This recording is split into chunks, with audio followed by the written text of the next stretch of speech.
If you've been anywhere near Roblox's adventure, RPG, dare I say rogue genre, then you've most likely heard the names Archmage and Ragoozer. For my viewers who are unaware of who these two are, Archmage and Ragoozer are Roblox developers responsible for what I would argue are the most innovative and inspiring Roblox games on the platform. The games that I am of course referencing are the adventure game masterpiece Deepwoken and the scourge of the platform, Rogue Lineage. Both of these games have a fair share of history and content within each other, one in particular still having a noticeable player base to my surprise. However, there is actually a third game in this unofficial adventure game series that was released way before Rogue Lineage and Deepwoken, that game being Yggdrasil.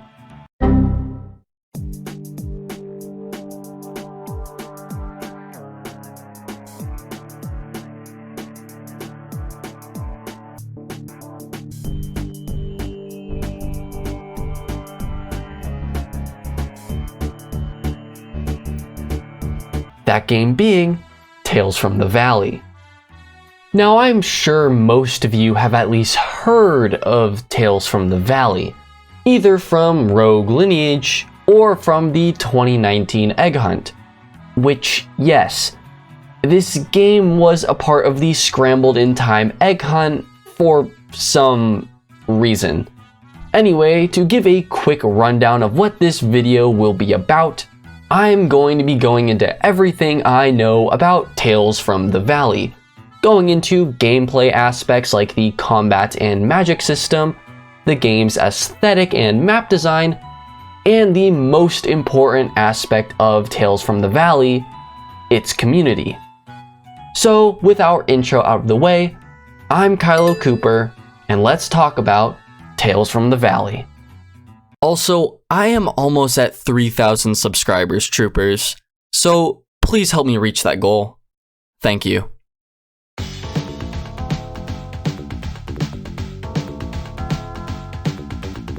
Just real quick before we dive into Tales from the Valley, I want to briefly discuss what this mini-series is all about. This series is a 3-part series covering the 3 games created by Archmage, Ragoozer, and many other developers as well. Those 3 games being the aforementioned Tales from the Valley, Rogue Lineage, and ending it off with Deepwoken. So let's quit wasting time and get on with the video.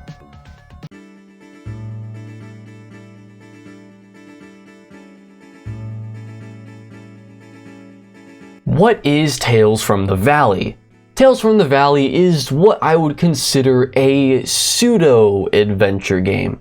The game at a surface glance does give off the appearance of an adventure RPG style game. However, after you understand Tales from the Valley's progression or lack of progression, it turns into this odd community-based PvP game. The thing with Tales and its gameplay is that the game revolves around player interaction to a similar extreme to its future counterpart. Things like notoriety, scrolls, and factions all require some level of player interaction. However, the most well-known example of player interaction in Tales from the Valley is Conquest. Conquest is by far the most important mechanic in all of Tales from the Valley. It is also, interestingly enough, one of the few things to be prevalent in all 3 of these games. It's kind of like the developer's own signature trademark that is featured in each of their games one way or another.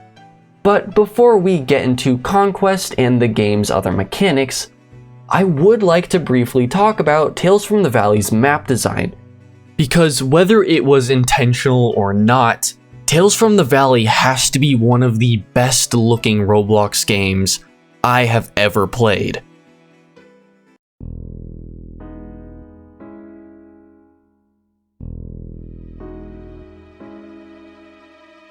Creating a good atmosphere in your game is almost as important as the gameplay. Roblox as a platform has had multiple generational styles, with developers pushing the platform's textures, graphics, and design to its limit. This has led to many new games having very intricate map designs and complex models. So what about Tales from the Valley? Well, it doesn't really have any of that. For the most part, Tales from the Valley's map is simplistic. Tales uses the classic stud texture, which immediately gives the game this odd appearance. However, even with its minimalist style, the game creates its own unique atmosphere full of its own complexity that is almost indescribable. I mean, I personally cannot count the amount of times I just paused in the game to say, wow, this game is beautiful. Take, for example, my favorite area in the entire game, Frostfall. The Frostfall range is this massive snow biome high above the valley. Even when you're completing postal deliveries, Frostfall just looms over the land, giving off this strange feeling. When you enter the Frostfall range for the first time, you begin by making your way up a barren cavern until being welcomed by the sight of snow. And as you make your way up the mountainside, you are graced with a beautiful view of this frozen land. This is the Shattered Crossing, the passage between the cold Frostfall range and the warm, mystical Dunleaf Glade. Now, if you've watched my Everything I Know About Voxel Blade video, then you could probably tell that I love snow biomes in video games. I mean, in that video, I spent around 8 minutes just gushing about how much I love the icy plateau. And Frostfall Range is really no different in my eyes. Even when writing this script, I would find myself in-game sitting in Frostfall Town just listening to the music, which, might I add, is incredible. The track that plays is called Snowfields, and is definitely my favorite out of the entire Tales from the Valley OST. Now, at the beginning of this segment, I began by talking about this game's atmosphere. Deepwoken's atmosphere has many adventurous tones, inspiring you to get out into the world and explore. Rogue Lineage's atmosphere is one of caution and fear, as no matter how you look at it, everyone in that game is your enemy. And as for Tales from the Valley, Tales from the Valley's atmosphere is lonely. While playing through the game, I couldn't shake this odd feeling of solitude. Even when I had played the game back in the day with multiple players, the map just seemed empty. Tales from the Valley is full of massive bases and villages that are just abandoned. Now, granted, there are some NPCs in the form of shopkeepers and whoever this guy is, but other than that, the world is just vacant of life, as you're tasked with wandering the world in search of answers. Well, that's enough of me rambling on about how impactful this map is, at least to me. So let's move on to the actual game's mechanics, starting off with the combat in Tales from the Valley is interesting, and lays the groundwork for a combat style that will be expanded upon in a future game, and really all Roblox fighting games in general. More on that in another video. Anyway, in Tales from the Valley, you have access to 4 different weapon types. 5 if you want to count the katana, but that is really just a longer version of the starter sword, so whatever. Each weapon has their own range of attack, endurance, and critical attack. The basic idea with the combat is mixing up your opponent and trying to catch them off guard. You can do this by either shifting your character around or by attempting to parry your opponent. Parrying in this game can usually decide the outcome of a fight pretty fast, as if you aren't careful, you will get swept off your feet instantly. Personally, I am really fond of this combat style, dodging your opponent's strikes and hitting them at their weak point, or baiting out their swings to hit them with a deadly counterattack is really rewarding, especially in a team battle where killing a player can get you full HP and right back into the fight. The combat in Tales from the Valley, while slightly clunky, does take time to fully master, and dare I say that it actually takes skill.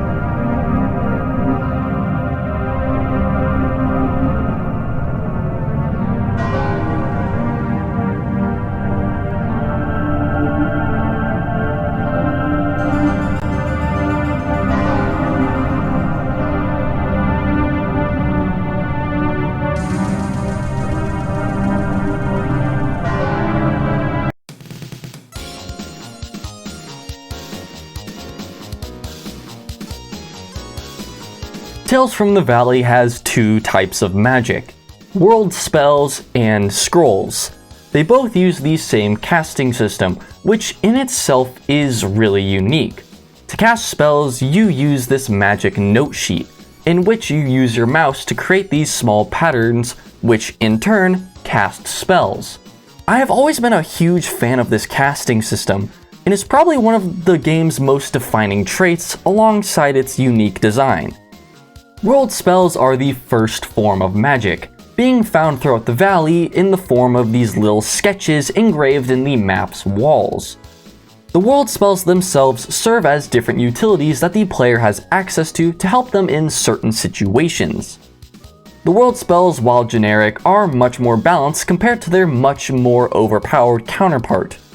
Which, speaking of, scrolls are the second form of magic in Tales from the Valley, and are in many ways the opposite of world spells. For starters, scrolls are limited to only a few players, and are much more offensive in nature than world spells. Basically, they are the first generation of specs, which, if you've played Rogue Lineage and Deepwoken, are slightly controversial. Back in the day, scrolls were obtained by finding a source chest, which can either be found just around the map or by winning a conquest. Once a scroll is obtained from a chest, that scroll is then taken out of the source chest loot pool, and the player who obtained that scroll becomes a scroll master. From then on, that scroll master can bestow their scroll to different players, giving a select few players a slightly nerfed version of that scroll. Personally, I think the whole bestowing system is slightly flawed, and while I definitely understand the appeal of having access to special powers that no one else does, the advantages of being a scroll user are par to none, as having access to a scroll is ridiculously game-changing. Take for example the scroll I was bestowed, Dragonclaw, which technically isn't a scroll and is more of a spec designed to counter scroll users. More on that later. Bestowed by Raisoku, the leader of one of the valley's factions, Dragonclaw is a close-range spell where you conjure up black flames into your fist and strike your opponent's soul, draining their mana and suspending their ability to cast spells. Now, this ability may look pretty basic, especially once you see what the other scrolls can do. But trust me, this scroll is beyond powerful. I, for one, was able to take on players that I never had a chance of defeating without Dragonclaw. Now, some of you might be saying to yourself, well, Kylo Cooper, even though scrolls are super powerful, the casting system is a good way to even it out.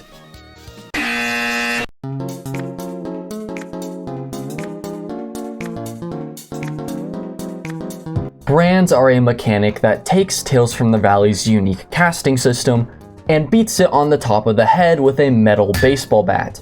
Brands similar to scrolls are also found within Source Chest and can be traded amongst players. The difference being, while scrolls give you new abilities, brands are used to upgrade your spells. But what makes brands so powerful? Well, it's the benefit of being able to skip over the entire casting system. When you brand a spell, you are given the option to bind that spell to a specific hotkey. which, if you have a scroll, turns you into a force of nature. Brands are definitely my least favorite mechanic, as it just makes players who already have access to powerful scrolls even more powerful, effectively expanding the already large gap between the average player and those who have access to scrolls and specs. Well, now that we are done with all that scroll and brand nonsense, let's move on to the more community-based elements of Tales from the Valley.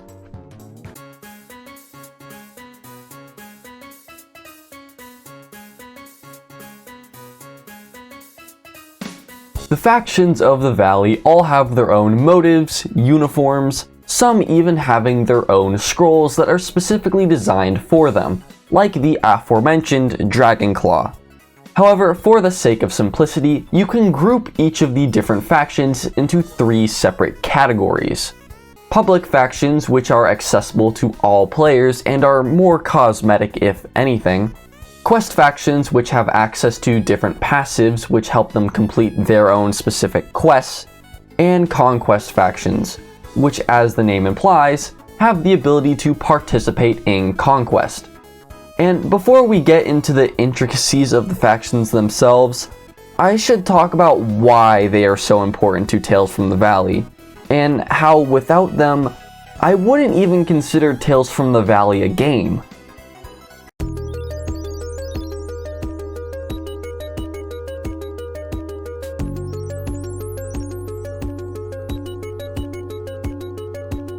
Now, Tales from the Valley has a few different point systems which are all used to progress your character and obtain different things within the game. Value is a currency used to purchase potions as well as weapons within the game. However, because of unexplained reasons, the economy of Tales from the Valley has gone off the charts, and most players have millions of value stored in their bank. Notoriety is a combat currency obtained by killing players.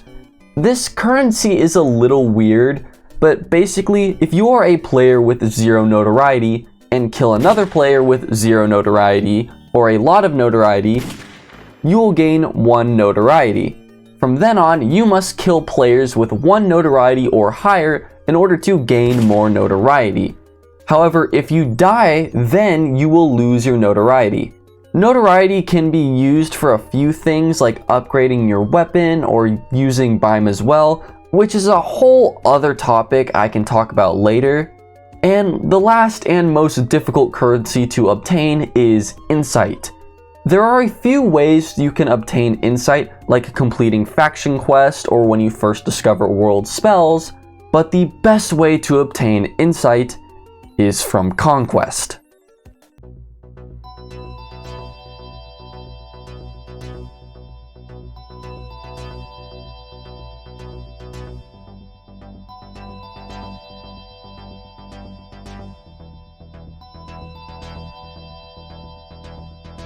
Conquest is a server-wide free-for-all event in which exclusive factions can participate for a chance to win a source chest. Basically, Conquest is war. In order for a conquest to be initiated, a server must meet a certain set of requirements. This involves a server having at least 10 Conquest faction members in a server for a certain amount of time. Once a server has met the requirements, the mana wells are unlocked and it's free game. In order for a faction to win a conquest, they must have claimed each of the mana wells which are located across the map. The locations being Golnir's Keep, the Grand Archive, the House of Dynus, and Calvi's Throne. Once your faction has claimed all 5 of the mana wells, they must hold on to the mana wells for 5 minutes. Which, once the timer is finished, the MVP from the conquest will be sent to the source to get their reward. Now, before we get to the greats of Conquest, it would be unrealistic if I didn't mention all of the flaws with Conquest. The first flaw to get right out of the way is how most Conquests don't actually get finished. As I mentioned before, Conquest is started by having 10 or more members on a server. If any of those players were to leave during the conquest, then the mana wells would be locked and the conquest would be postponed. Now, at first you might be thinking, well, then just don't leave the server. Well, you see, most players do stick around for the first few minutes of a conquest. However, those minutes quickly turn into half hours, and those half hours slowly become hours. And the reason for this is simply because conquest takes a really long time to complete. In order to win a conquest, a faction must have claimed all 5 of the mana wells for 5 minutes. And in those 5 minutes, someone from across the map could claim a mana well and easily thwart your conquest run, setting the timer back to 0. When I had become aware of Conquest's many flaws, I began to ask players about their experiences with Conquest, to which most players have participated in a conquest, but have never been around long enough to see a conquest get finished. This was actually surprising, as most players I had talked to had been playing the game for years. Now, my main issue with all of these flaws is that they are easily solvable. First off, by simply changing Conquest to a timed point-based system would do wonders for the game mode. Also, adding a Conquest time limit would give factions a reason to stay in the server until the time runs out. The faction with the highest amount of points at the end of the Conquest would be crowned victorious.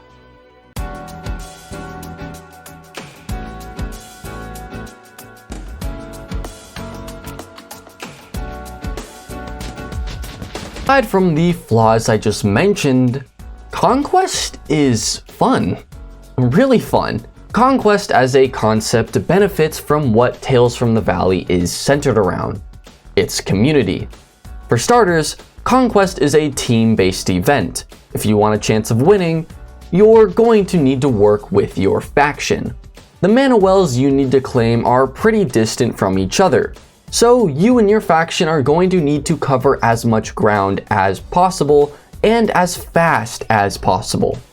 Back in the map section of this video, I mentioned that the valley is full of secret passages and pathways.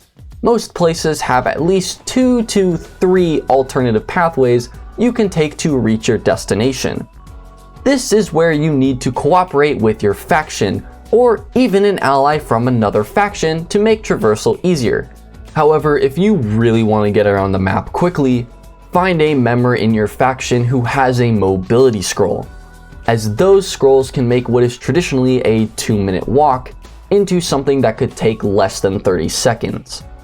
I know I haven't fully explained what quest factions are yet, which, trust me, I'll be getting to that after this segment, but while normal players and quest factions cannot participate in a conquest, they can, however, intervene and even ruin a conquest run for your faction entirely.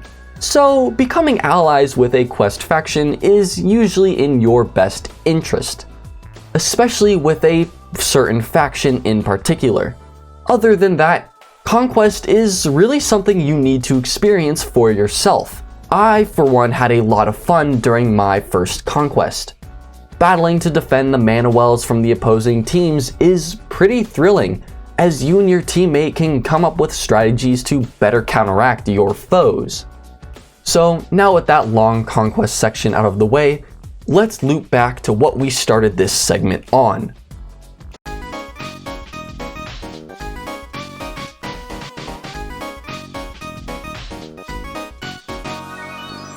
Back in the factions section of this video, I mentioned quest factions. Factions that couldn't participate in Conquest, but had their own unique set of quests that they could fulfill. Tales from the Valley has 3 total quest factions. The boring one that no one cares about, the Knights of Rosalia, and the Coats of the Archbishop. Now, the Knights of Rosalia, also known as Pilgrim Knights, sound familiar? Are a quest faction with the goal of killing corrupted players, which are players with these purple clouds around them. The Knights faction doesn't really change a lot for the player aside from having to obtain purity. However, the Coats faction on the other hand, oh boy. Okay, so the Coats are a very interesting faction to say. If anything, I would consider them the Shadow the Hedgehog of Tales from the Valley. The Coats of the Archbishop are a faction dedicated to the total eradication of scroll users, in which, if they kill a scroll user, they send them to their faction base prison.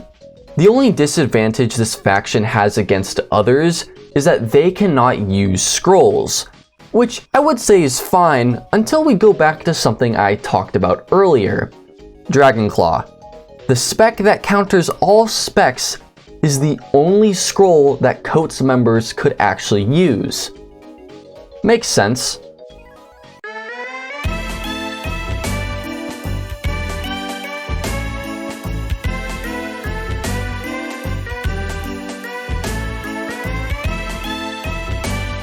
Tales from the Valley is a dead game, and has been dead since the release of Deepwoken. And going into this project, I did not know a lot about this game. Sure, there were a ton of documents and wiki pages full of information covering this game, but what I was more interested in was the actual experience. However, with there being no public Discord server, and the fact that the game's developers didn't seem exactly interested, I was at a loss. That was until I met Mage Wielder. He was in a server of Tales from the Valley with only a few other players, and after talking to him, he invited me to the Tales from the Valley community server. So basically, if it wasn't for him, this video might not have even been made, so shout out to him. From there, I began DMing players, as well as just meeting players in-game and asking them about their experiences. And everything was pretty casual until I got a reply from Czar Tanya. And for those of you who don't know who Czar Tanya is, oh, he's just your average Roblox map designer known for making the maps of little games like Blocks Fruits and Deepwoken. What the f? Anyway, during his interview, I asked him about his experiences with Tales from the Valley. And suffice to say, it was pretty interesting. He found Tales from the Valley through another game called One Piece Online. From what I gathered, this was basically the origin of the Tales and Rogue Lineage community, which, if we know anything about the Rogue community, then you can probably tell what One Piece Online might have been like. Anyway, Zartanya was kind of a menace in Tales, eventually making his own unofficial guild called the Creed, which was a group of assassins who drop from the trees, killing their targets, and you can probably guess what this is based off of. From then on, Zartanya would become the leader of his own faction, merging the ideas from his unofficial faction, the Creed, into the now Rings of the Gold King, which is the faction I'm a part of. And during our interview, players slowly began joining the server, throughout which I was able to meet not only some other faction leaders, but also some casual players as well. So huge shout out to Zartanya for unintentionally starting a conquest and giving me some great footage.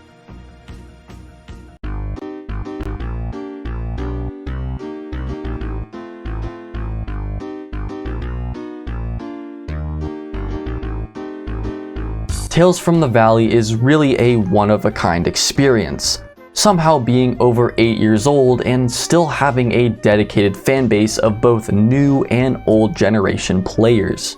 Which is odd because Tales from the Valley at its core is barely an adventure game. I believe Raisoku described Tales the best, calling it a playground for Archmage to test his capabilities with Roblox Studio. And when you take that statement and look into Tales as a game, it begins to make more sense. The amount of exclusive content in the form of scrolls and specs, the lack of a progression system, and the multiple incomplete areas within the map give Tales this unfinished feeling. But even with all of the mechanics Tales from the Valley is lacking, players are still attached to Tales from the Valley. However, it is unlikely for Tales to get an update, leaving the game effectively dead, is what I initially thought until I discovered a certain project. Fixed Tales from the Valley, or as I like to call it, Future Tales from the Valley, is a remake of Tales from the Valley created by Lol Billy. The game originally was just a fixed version of Tales from the Valley, which gained a lot of traction from the community, so much so that the developers decided that they wanted to revive one of Archmage's planned updates, which was never added to Tales from the Valley. The update being Arcana. Arcana is similar to World Spells in which it can be unlocked by most players. However, each faction would have their own unique Arcana, which I personally think is a cool concept, giving faction members a specific spell that they have access to. And fixed Tales from the Valley has a lot more in store, such as faction bases, new locations to explore, a reworked Conquest system, even a PvE system, which on paper sounds really cool, and looking at the sneak peeks, it looks really promising. So if you're interested in the game, I will leave the group link in the description of this video, so please go check it out and give these developers the support they need.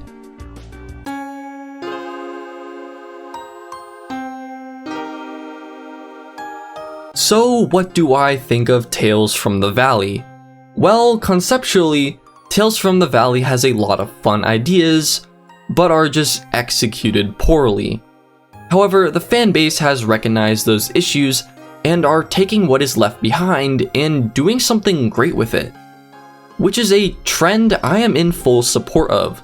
There are a lot of other amazing Roblox games out there that don't receive updates by their original developers. So it's nice to see fans of the game rebuild where the original developers left off. And now we have made it to the end of this video. I hope you enjoyed this video, and if you want to support me and this channel, please consider subscribing. Because right now, these videos take a real long time to record, script, voice, and then edit all together. So if you want to see more of these long written videos, please consider supporting me and this channel. But other than that, thank you all for watching, and I'll see you all in the next one. Peace.